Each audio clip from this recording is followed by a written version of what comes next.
అసిస్టెంట్గా ఒక అమ్మాయి వచ్చింది. 19 సంవత్సరాలు తమిళ్లో యాంకరింగ్ చేస్తుందంట, శ్రేయ. అసలు 19 ఏళ్ళ అమ్మాయి అనిపించి చూడడానికి చాలా చిన్న పిల్లలాగా ఉంది. చిన్న పిల్లైనా సీమటపాయకాయ అనగాలి, ఎందుకంటే అంత స్మార్ట్గా తెలివితేటలేదురా బాబు.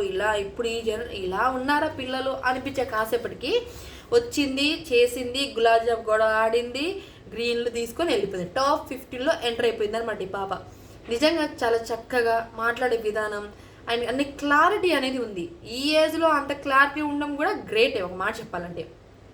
తన టాలెంట్ని తక్కకుండా ఆమెని ఎంకరేజ్ చేసిర్రు, అది బాగా అనిపించింది. అంటే ఏజ్ అని అక్కడ లెక్క పెట్టుకుంటే వెళ్ళిపోయేదేమో. 19 సంవత్సరాలకి అవసరమా, ఇంకుంది కదా ఫ్యూచర్ అని. బట్ అలా అనుకోలేదు. ఇప్పుడు నుంచి కష్టపడితే ఫ్యూచర్లో సెటిల్ అవుతా అనేది ఒక పాయింట్ చెప్పింది. అక్కడ జడ్జిమెంటు వాళ్ళు గ్రీన్ ఇచ్చేసారు అక్కడ నచ్చి. ఎందుకంటే ఇప్పుడు నుంచి కష్టపడితేనే కదా తర్వాత సక్సెస్ అయ్యింది అనేది.